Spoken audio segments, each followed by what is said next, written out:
అందరికీ అందుబాటులో ఉండేటటువంటి కొన్ని పండ్లు ఉంటాయి. అంటే పేదవాడి యాపిల్ కింద ఒక పండుని చెప్పొచ్చు మనం. ఇదే జామ. జామ కేవలం ఒక ఆహార పదార్థంగానే కాదు, దీనికి అనేక ఔషధ విలువలు ఉన్నాయి. తెలుసుకుంటే మీరు ఆశ్చర్యపోతారు. ఇలాంటి ఈ ఔషధ విలువల్ని, ఔషధ ప్రయోజనాల్ని, జామతో మీరు తగ్గించుకోగలిగేటువంటి సమస్యల్ని, ఇవి మొత్తం సమాచారాన్ని మనం ఈ వీడియోలో తెలుసుకుందాం. మిత్రులారా నమస్కారం. నేను మీ డాక్టర్ చిరుమామిళ్ళ మురళీ మనోహర్. ఈ వీడియోలో అమేజింగ్ విషయం మనం తెలుసుకోబోతున్నాం. జామ ఆరోగ్యానికి చిరునామా అని చెప్పొచ్చు, అమృత ఫలం ఇది. దీని గురించి తెలుసుకుందాం. మన భారతీయ సంస్కృతిలో మొక్కలకి చాలా ప్రాధాన్యత, ప్రాముఖ్యత ఉన్నాయి. ముఖ్యంగా ఆయుర్వేదంలో ఈ ఔషధ గుణాలు అనేవి అపారం. వీటి గురించి సంహిత గ్రంథాలలో అడుగడుగునా మనకు కనిపిస్తూ ఉంటాయి. ఇలాంటి ఒక అద్భుతమైన చెట్టే జామ చెట్టు. దీన్ని సంస్కృతంలో అమృత ఫలం అని కూడా అంటారు. అంటే ఈ పేరులోనే దీని విశిష్టత మనకి అర్థమవుతూ ఉంటుంది. నిజంగానే జామ అనేక ఆరోగ్య ప్రయోజనాన్ని కలిగి ఉంటుంది. వృక్షో రక్షతి రక్షితః అని మీరు వినే ఉంటారు. అంటే ఇలాంటి ఈ చెట్టును మనం రక్షిస్తే ఆ చెట్లు మనని రక్షిస్తాయి, మన ఆరోగ్యాన్ని కాపాడుతాయి. కాబట్టి ఇలాంటి ఆరోగ్యాన్ని కాపాడేటువంటి ఈ జామ చెట్టు గురించి మనం తెలుసుకోబోతున్నాం. మామూలుగా జామ చెట్టు చాలామందికి ఒక మధ్యతరం వాళ్ళకి ఆ చిన్ననాటి జ్ఞాపకం. చెట్లు ఎక్కేవాళ్ళు, తర్వాత కాయలు తినేవాళ్ళు. కానీ ఈ రోజులలో కొంతమంది పిల్లలకి అసలు ఈ జామ చెట్టు అంటే ఎలా ఉంటుంది అనేది కూడా తెలియకపోయేటువంటి అవకాశం ఉంది. కాబట్టి మళ్ళీ వీటి గురించిన అవగాహన పెంచడం అనేది చాలా అవసరం. అంటే ఇది ఎలా కనిపిస్తుంది, దీన్ని ఎలా గుర్తుపట్టాలి, ఇలాంటి వివరాలు నేటి తరానికి కొంచెం తెలిసి ఉండటం అనేది అవసరం. కాబట్టి వీటిని మనం వివరంగా తెలుసుకోవాలి. జామ అంటే దీన్ని బొటానికల్గా సిడియం గోవా అనేటువంటి పేరుతోటి పిలుస్తారు. గోజావా అనేటువంటి పేరు నుంచి గోవా అనే పేరు వచ్చింది. ఇది మట్టేసి కుటుంబానికి సంబంధించింది. దీని తెలుగులో జామ కాయ అంటంతో పాటుగా అమృత ఫలం అని కూడా అంటారు. ఇది మధ్యస్థ పరిమాణంలో ఉండేటటువంటి ఒక శాశ్వతమైన వృక్షం. అంటే ఒక్కసారి ఈ జామ చెట్టు మన లోగిల్లో ఉంటే ఇక అది మనతో పాటే ఉంటుందన్నట్టు అర్థం. దీని ఆకులు సాధారణంగా దీర్ఘవృత్తాకారంలో ఎదురెదురుగా ఉంటాయి. పువ్వులు చాలా అందంగా, చిన్నగా తెలుపు రంగులో ఉంటాయి. దీని పండు గుండ్రంగా లేదా అండాకారంలో ఉంటుంది. పండిన తర్వాత పసుపు రంగులో కానీ లేదా ఆకుపచ్చ రంగులో కానీ ఇది ఉంటుంది. మన ఈ జామ చెట్లు భారతదేశం అంతా కూడా ముఖ్యంగా ఉష్ణమండల ప్రాంతాలలో, ఉప ఉష్ణమండల ప్రాంతాలలో పెరుగుతాయి. ఈ మొక్కలో ఉండేటటువంటి కేవలం పండ్లే కాదు, ఆకులు, అలాగే బెరడు, వేర్లు, ఇవి కూడా ఔషధ గుణాలు కలిగి ఉంటాయి. ఔషధ తయారీలో మనం వీటిని వాడుకోవచ్చు. కాబట్టి ఈ ఔషధ ప్రయోజనాలు, ఔషధ విలువలు, వీటన్నిటిని మనం వన్ బై వన్ వివరంగా తెలుసుకుందాం. మెయిన్గా దీని ఔషధ ప్రయోజనాలు మీరు తెలుసుకుంటే ఆశ్చర్యపోతారు. జామ తాలూకు ఆ చెట్లో అనేక ఆరోగ్య ప్రయోజనాలు ఉన్నాయి. జామ మొక్క అనేక ఆరోగ్య ప్రయోజనాలు మనకి అందిస్తుంది, ఆరోగ్యాన్ని మనకి ప్రసాదించడంలో సహాయపడుతుంది. వీటిలో కొన్ని ముఖ్యమైనవి వరుసగా తెలుసుకుందాం. ముఖ్యంగా చెప్పుకోవాల్సింది విరేచనాల గురించి. డయేరియా, విరేచనాలు అంటే తరచుగా నీళ్ల విరేచనాలు అవుతూ ఉండటం. దీనివల్ల శరీరం డీహైడ్రేషన్కి గురవుతుంది, ప్రాణ ప్రమాదం వస్తుంది. దీంట్లో కడుపు నొప్పి, బలహీనత ఇలాంటి లక్షణాలు ఇబ్బంది పెడుతూ ఉంటాయి. తీవ్రమైన సందర్భాల్లో ప్రాణాంతకం కూడా అవుతుంది. అయితే ఎందుకు ఈ విరేచనాలు అవుతాయనే దానిపైన అవగాహన ఉండాలి.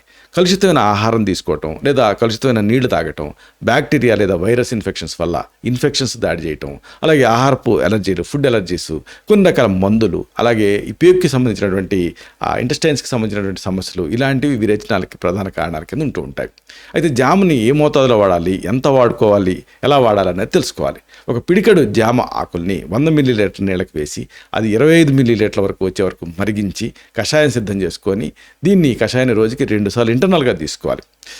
దీని పనితీరు ఎలా ఉంటుందంటే ఆయుర్వేదం ప్రకారంగా జామ ఆకులు శోధ నివారణ కింద పనిచేస్తాయి. అలాగే యాంటీబ్యాక్టీరియల్ లక్షణాలు కలిగి ఉంటాయి. ఇవి పేగు లోపల ఉండేటువంటి ఇన్ఫెక్షన్స్ని తగ్గించి జీర్ణక్రియని మెరుగుపరుస్తాయి. శాస్త్రీయంగా చూస్తే జామ ఆకుల్లో టానిన్స్ ఉంటాయి. ఇవి పేగుల కదలికలను నియంత్రించి మలాన్ని గట్టిగా చేయడానికి సహాయపడతాయి. ఇక మేజర్ యూజ్ మరొకటి ఉంది. దంత నొప్పిని అంటే టూత్ ఏక్ని ఇది తగ్గించడానికి సహాయపడుతుంది. ఈ లక్షణం అంటే దంత నొప్పి ఉన్నప్పుడు, దంత సోల ఉన్నప్పుడు దాంతోపాటుగా నోట్లో కానీ చుట్టుపక్కల ప్రాంతాల్లో కానీ ఒక రకమైనటువంటి అనీజీనెస్ ఉంటూ ఉంటుంది. తీవ్రమైన బాధను కలగజేస్తూ ఉంటుంది. ఆహారం తీసుకోవాలంటే ఇబ్బందిగా ఉంటుంది, మాట్లాడాలన్నా కానీ కష్టంగా ఉంటుంది, మాట్లాడటానికి కష్టతరం చేస్తుంది. ఇది కొన్నిసార్లు వాపు కూడా ఉండొచ్చు. అయితే ఈ దంతశూల ఎందుకు వస్తుంది అనే దానిపైన అవగాహన ఉండటం అవసరం. దంతక్షయము, అలాగే చిగుళ్ళ వ్యాధులు, దంతాల ఇన్ఫెక్షన్స్, దంతాలు విరగటం లేదా పగలటం, లేదా గట్టిగా ఏదైనా పదార్థాన్ని కొరకటం, ఇలాంటి అనేక కారణాల వల్ల ఈ దంతశూల అంటే ఈ డెంటల్ పెయిన్ అనేది వస్తూ ఉంటుంది. ఇలాంటప్పుడు జామని ఏ మోతాదులో వాడాలి, ఎలా వాడాలనేది తెలుసుకోవాలి.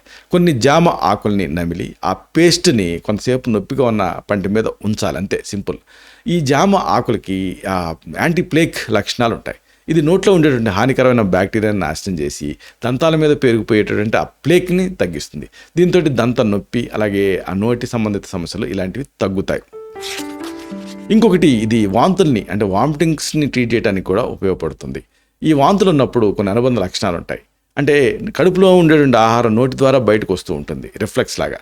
అలాగే ఇది వికారం, కడుపులో అసౌకర్యం, బలహీనత ఇలాంటి లక్షణాలతో కూడా కూడి ఉంటుంది. ఈ వామిటింగ్స్ ఉన్నప్పుడు ఎందుకు వామిటింగ్స్ అవుతాయి అనేది, ఎందుకు అవుతున్నాయి అనే దానిపైన దృష్టి పెట్టాలి. ఆహారం విషపూరితం కావటం, గర్భధారణ, దాంట్లో వచ్చే హార్మోన్ మార్పులు, మైగ్రేన్, కొన్ని రకాల మందులు, కడుపులో ఇన్ఫెక్షన్స్, ప్రయాణంలో వికారం ఇలాంటి వాంతులకి దారితీస్తూ ఉంటాయి. ఇలాంటి సందర్భాలలో జామని ఎలా వాడుకోవాలి, ఏ మోతాదులో వాడుకోవాలనేది తెలుసుకోవాలి. 5 గ్రాముల జామ బెరడ్ని లేదా వేర్ల పొడిని తేనెతో కలిపి తీసుకోవాలి.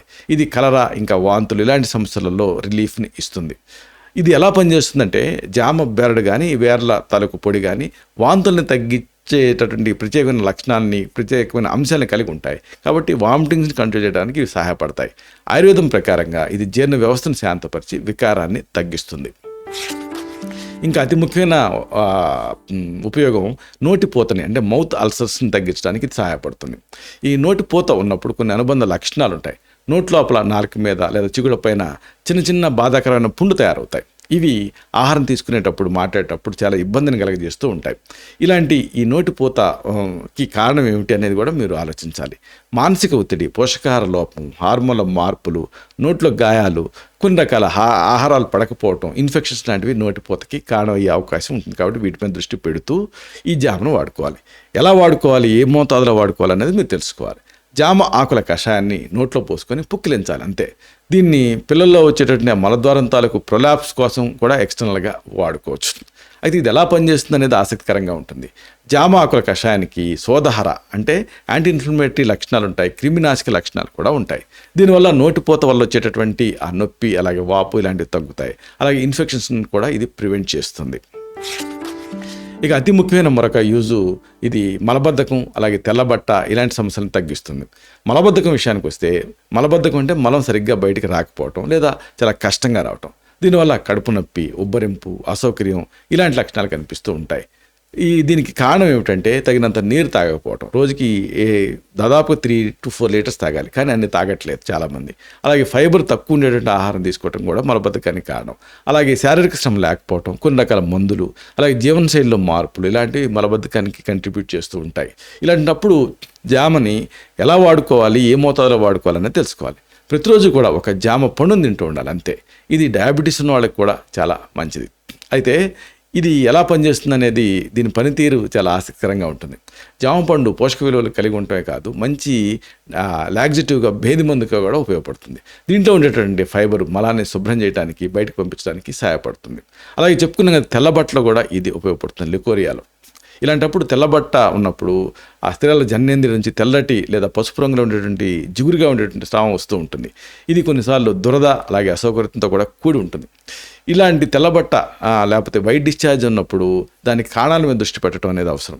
ఇన్ఫెక్షన్స్, హార్మోన్ల అసమతుల్యత, పరిశుభ్రత పాటించకపోవడం ఇలాంటి కారణాల వల్ల ఈ తెల్లబట్ట అనేది ఇబ్బంది పెడుతూ ఉంటుంది. అయితే ఇలాంటి సందర్భాలలో ఈ జామని ఎలా వాడుకోవాలి, ఏ మోతాదులో వాడుకోవాలనేది తెలుసుకోవాలి. జామ ఆకుల కషాయాన్ని జననేంద్రియం అలాగే గర్భాశయాన్ని శుభ్రం చేసుకోవడానికి ఉపయోగించవచ్చు. ఇది ఎలా పనిచేస్తుందంటే, జామాకుల కషాయానికి యాంటీ బ్యాక్టీరియల్, యాంటీ ఫంగల్ గుణాలు ఉంటాయి. ఇవి ఆ జననేంద్రియం అలాగే గర్భాశయ ప్రాంతంలో ఉన్నటువంటి ఇన్ఫెక్షన్స్ని తగ్గించి ఆ తెల్లబట్ట సమస్యని ప్రివెంట్ చేస్తాయి. చివరిగా ఒక ముఖ్యమైన విషయం, జామ లాంటి సహజ సిద్ధమైనటువంటి మొక్కలు మన ఆరోగ్యానికి ఎంతో మేలు చేస్తాయి. వాటిని సరైన విధంగా ఉపయోగించుకుంటే అనేక రోగాలను నివారించుకోవచ్చు. ప్రకృతి మనకు అందించినటువంటి ఈ అమూల్యమైనటువంటి ఈ సంపదని మనం కాపాడుకోవాలి, అలాగే ఆరోగ్యంగా ఉండాలి. ఈ జామ పండు మీ ఆరోగ్యానికి ఆయుష్ని ప్రసాదిస్తుందని నేను ఆశిస్తాను. ఇలాంటి మరిన్ని ఇన్ఫర్మేటివ్ వీడియోస్ కోసం ఈ ఛానల్ సబ్స్క్రైబ్ చేసుకోండి. అలాగే ఈ వీడియోలు అప్లోడ్ అవడంతోనే ఆ విషయం మీకు తెలియాలనుకుంటే బెల్ బటన్ క్లిక్ చేయండి. అప్పుడు మీకు ఒక నోటిఫికేషన్ వస్తుంది. ఆ నోటిఫికేషన్ మీరు క్లిక్ చేస్తే ఆ వీడియోని మిస్ కాకుండా చూడగలుగుతారు. అలాగే ఈ వీడియో మీకు నచ్చితే లైక్ చేయండి. అప్పుడు ఇది మరింత ఎక్కువ మందికి రికమెండ్ అవుతుంది. ఈ వీడియో తనకు పర్పస్ సర్వ్ అవుతుంది. అంటే అందరికీ ఆరోగ్యాన్ని మన అభిలాష, మన ఆకాంక్ష నెరవేరుతాయి. అన్నిటికీ మించి మరొక విషయం, జామతోటి మీ చిన్ననాటి అనుబంధం ఏమిటి? జామను ఉపయోగించి మీరు ఏదైనా సమస్యను తగ్గించుకున్నారా? మీ అనుభవం ఏమిటి? ఇలాంటి మీ ఎక్స్పీరియన్సెస్ని కామెంట్ బాక్స్లో పోస్ట్ చేయండి, అంటే రాయండి. అప్పుడు ఇది మన తోటి సబ్స్క్రైబర్స్కి ఉపయోగపడుతుంది. బయాస్ లేకుండా ఒక ఫస్ట్ హ్యాండ్ ఇన్ఫర్మేషన్ లాగా వాళ్ళు యూజ్ చేసుకోగలుగుతారు. దీనివల్ల ఒక హెల్దీ కమ్యూనిటీ బిల్డప్ అవుతుంది. శతం జీవ శరదో వర్ధమానః, శతం హేమంతాన్ శతం వసంతాన్. 100 శరత్తులు, 100 హేమంతాలు, 100 వసంతాలు వర్ధిల్లుతూ జీవించండి. Stay healthy, stay happy, be positive, keep smiling. Love you all. శుభం.